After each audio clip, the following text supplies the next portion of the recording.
আসসালামু আলাইকুম, সবাই কেমন আছেন? আশা করি সবাই ভালো আছেন। তো আজকে আপনাদের জন্য যে টিউটোরিয়াল নিয়ে হাজির হয়েছি সেটা হলো TV link 16 foot giga switch. তো এটাতে 16 ফুট রয়েছে। আমরা এটা কিভাবে কানেকশন করেছি আজকে আপনাদেরকে সেই ভিডিওটাই দেখাবো।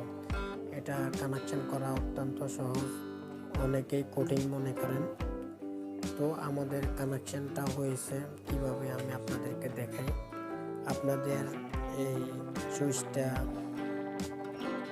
অন্য থেকে ইনপুট হতে পারে এবং কি যদি কন্ট্রোল রুমে থাকে ওই মাইক্রোডিক থেকে হইতে পারে এবং কি ওল্টি থেকে হইতে পারে, বিভিন্ন এই ধরনের ডিভাইস থেকে সুইচটি ইনপুট কানেকশন হইতে পারে। তো সবগুলোর কানেকশন একই। তো আমাদের ইনপুট দিয়েছি 1 নম্বরে, এই যে 1 নম্বর রয়েছে, 1 নম্বর যে ইয়েটা রয়েছে ক্যাট 6 কেবলটা রয়েছে, সেই কেবলটা সরাসরি আমাদের যে ওল্ডি রয়েছে ওল্ডিতে লাগিয়ে দিয়েছি। দেখুন আপনারা, আমি ওল্ডিতে G2-তে লাগিয়েছি। আপনারা যদি মাইক্রোডিক থেকে কানেকশন করেন, আপনারা মাইক্রোডিককে এই ক্যাট 6 কেবলটি লাগিয়ে দিবেন। যদি অন্য থেকে করেন তাহলে এটার অপর প্রান্ত যেটা আমি ওল্টিতে লাগিয়েছি সেই কেবলটি আপনারা এই ধরনের অন্যতে লাগিয়ে দিবেন। যেখানে 16 ফুটি সুইচ দরকার সেখানে অন্য থেকেই তো কানেকশনগুলো করা হয়। তো যেহেতু আমাদের এটা কন্ট্রোল রুমে রয়েছে, তো আমি কন্ট্রোল রুমে এই সুইচ থেকে আপনাদেরকে দেখাই দিতেছি। তো এটা হলো আমাদের ইনপুট, ক্যাট 6 ইনপুট। তারপরে এখানে নিচেরটা রয়েছে 2, তারপরে 3, তারপরে নিচেরটা 4, তারপরে 5, এইভাবে 16টা পোর্ট রয়েছে। উপরে 8টা, নিচে 8টা, এইভাবে 16টা পোর্ট।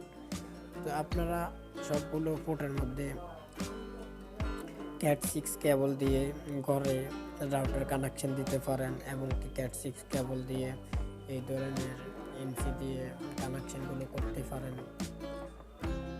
তো আপনারা যেই কাজে ব্যবহার করেছেন সেভাবে কাজটি করে নিতে পারেন। এবং কি আমাদের এখানে যে রাউটারটি রয়েছে, রাউটারটিও এই সুইচ থেকে চালানো হচ্ছে। তো আসলে সুইচ সেট আপ করা এতটা কঠিন না। আপনারা চাইলে সুইচ সেট আপ করতে পারেন, কোনো সমস্যা নেই। এটা একটি 16 ফুটি টিভি লিঙ্ক গিগা সুইচ। তো আজকের ভিডিওটি দেখে যারা নতুন তারাও বুঝতে পারছেন সুইচগুলো কিভাবে কানেকশন করা হয় এবং সুইচে কিভাবে কাজ করে। সুইচে আপনি একটা ইনপুট দিবেন, একটা ইনপুট থেকে যতগুলো ফুট রয়েছে এতগুলো আউটপুট বাইর করতে পারবেন। সুইচের কাজটাই হলো এটা। তো সবাই ভালো থাকবেন, সুস্থ থাকবেন। আজকের মতো এখানেই বিদায় নিচ্ছি। আল্লাহ হাফেজ।